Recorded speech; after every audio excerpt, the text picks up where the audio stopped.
ইমানের পরীক্ষা দিয়েছেন হযরতে খাব্বাব রাদিয়াল্লাহু তাআলা।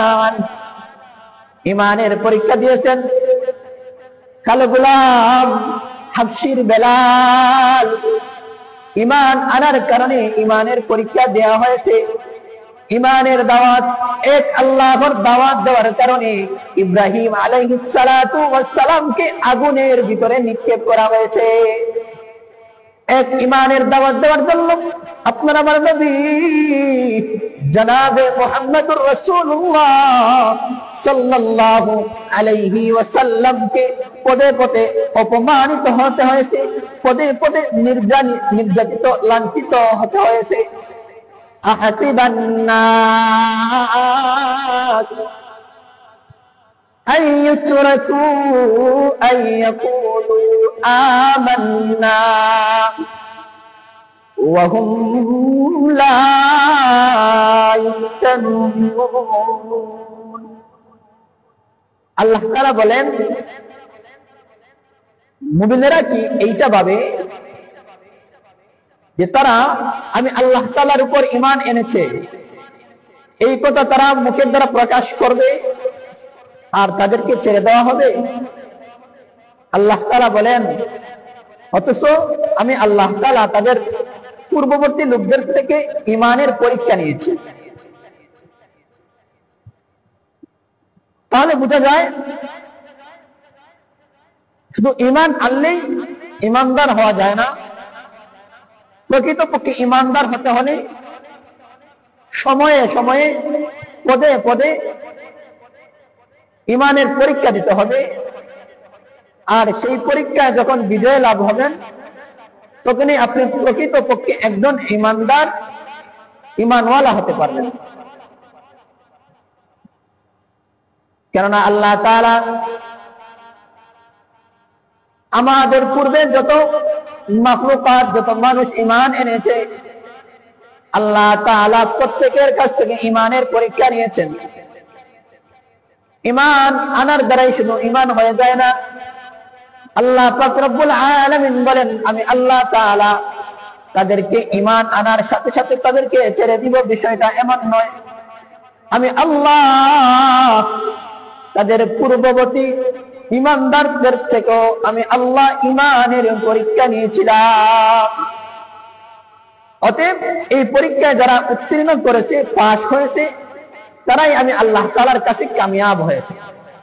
যারা ঈমান আনবে,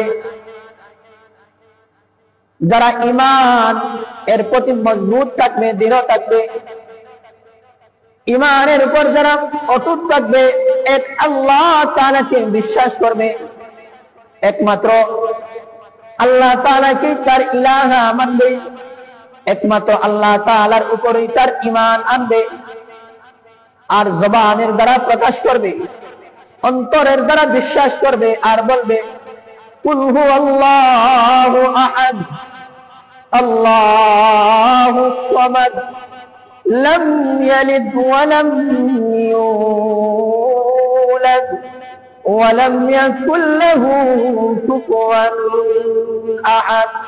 আমাদের রব কয়জন? আমাদের রব হলো একজন। কেননা আল্লাহ ছাড়া দ্বিতীয় কোনো ইলাহ নাই, আল্লাহ ছাড়া দ্বিতীয় কোনো মালিক নাই।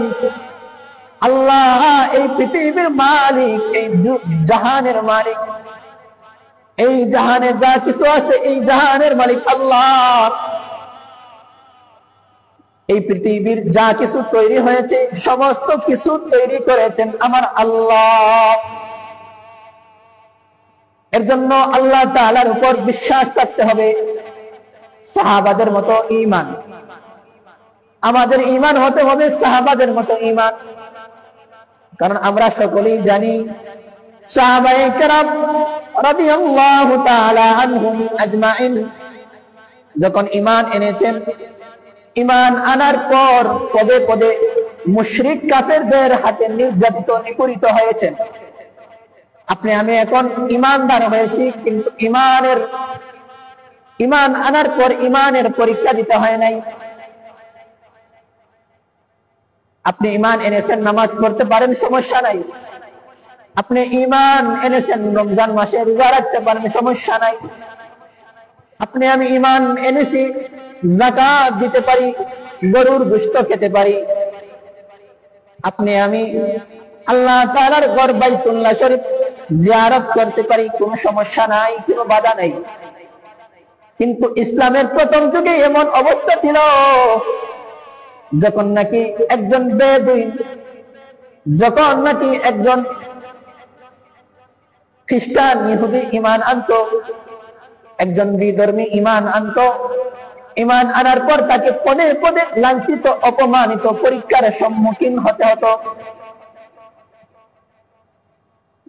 ঈমানের পরীক্ষা দিয়েছেন হযরতে খাব্বাব রাদিয়াল্লাহু তাআলা আনহু, ঈমানের পরীক্ষা দিয়েছেন কালো গোলাম হাবশীর বেলাল। ঈমান আনার কারণে ঈমানের পরীক্ষা দেওয়া হয়েছে। ঈমানের দাওয়াত, এক আল্লাহর দাওয়াত দেওয়ার কারণে ইব্রাহিম আলাইহিস সালাতু ওয়াস সালামকে আগুনের ভিতরে নিক্ষেপ করা হয়েছে।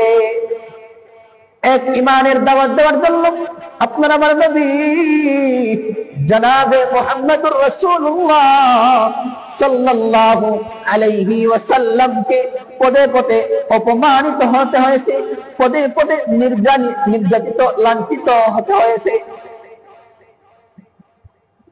আপনি আমি যে ঈমান এখন অন্তরে লালন করি, আপনি আমি ঈমান মুখের দ্বারা যেটা স্বীকার করি, এই ঈমান কিন্তু আমরা যখন ঈমানদার দাবি করতে পারি, ইসলামের প্রথম যুগে ঈমানদাররা কিন্তু এইভাবে ঈমান আনয়নের পর ঈমানদার দাবি করতে পারতো না।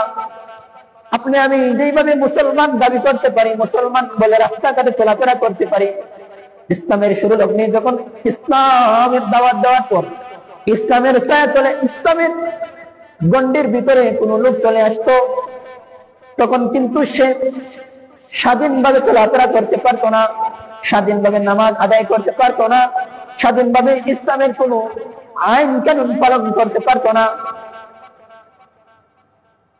ইসলামের পরীক্ষা দিয়েছেন আব্দুল্লাহ ইবনে আউফ রাদিয়াল্লাহু তাআলা আনহু।